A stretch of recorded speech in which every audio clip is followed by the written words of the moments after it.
This is my second video in my three-part video series on the Nightstalker rifle. This is the one from yesterday, or the first one, which is pretty much bone stock,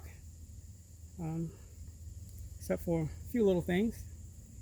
And this is the one for today. The main difference with this rifle here is that it's sporting a barrel from a 1077.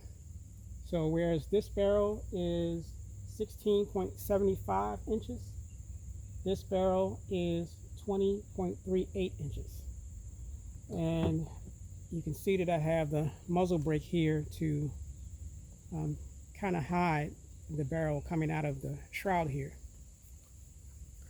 I don't know if you can see that, but that's the barrel right towards the end. It doesn't stick out. I want it to protect the crown.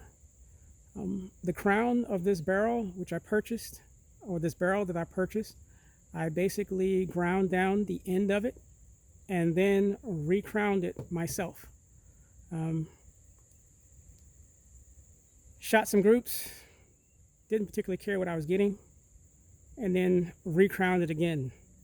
And I was satisfied with it there, which for me, I think that looks pretty good.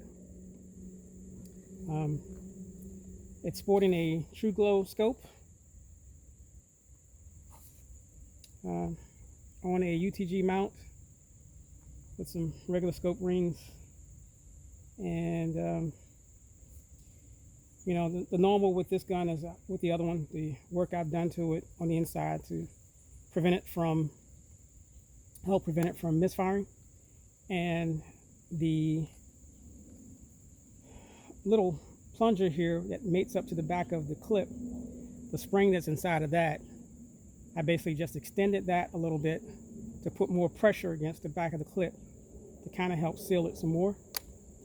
And on the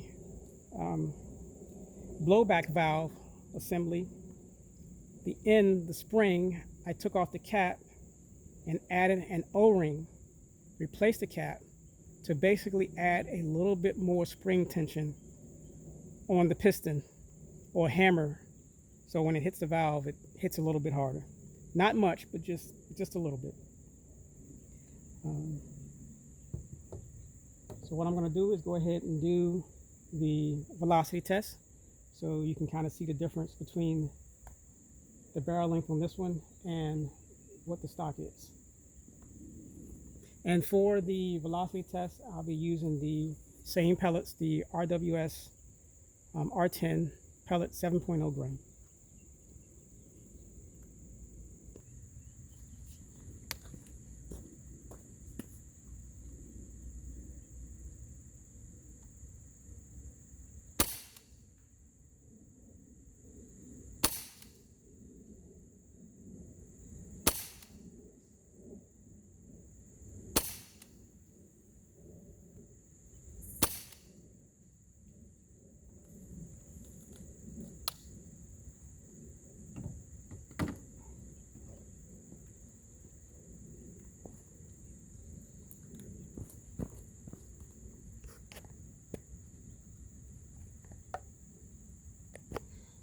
So I said I would go into depth a little bit more on the replacement face seals for the 88 gram CO2 cartridge.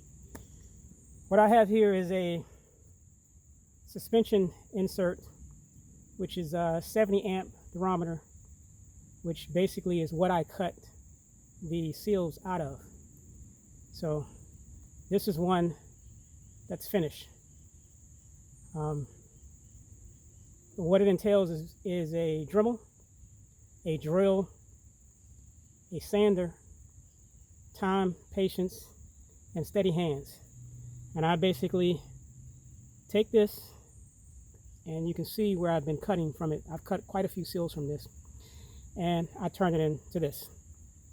And that's a replacement seal. This is just a spare that I use.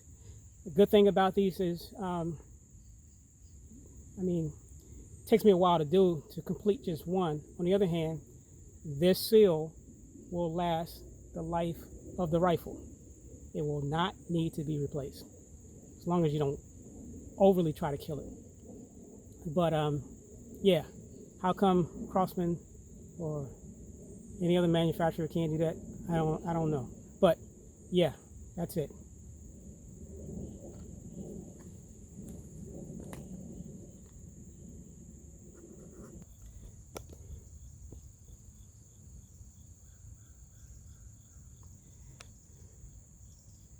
For this portion of the shooting test, I'll be shooting 5 cans. First one's at 35, second 40, third 45, fourth can's 50, and the fifth can is at 55 yards. And I'll be using the H&N Field Target Trophy Green, which are 5.71 grain.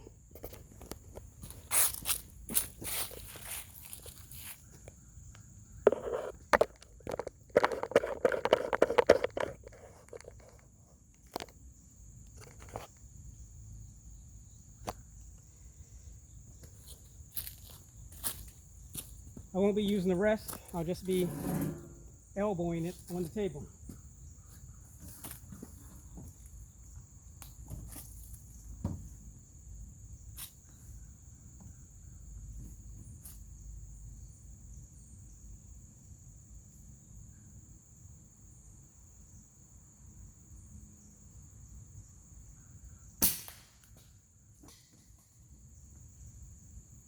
That's 35.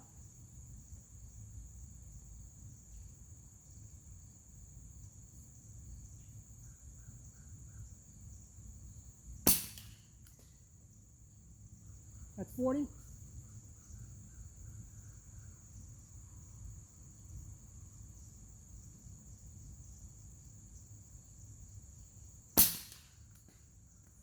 $45.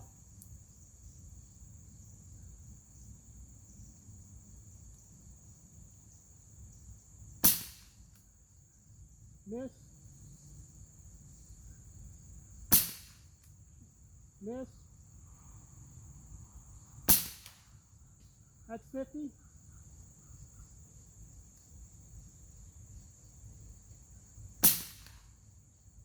That's 55. Better knock it down.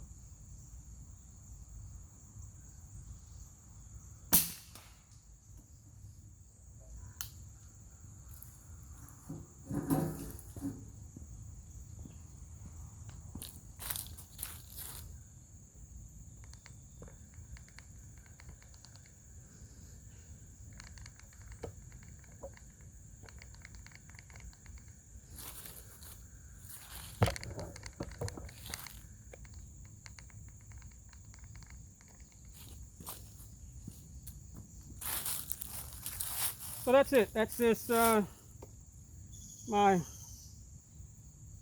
slightly modified Nightstalker.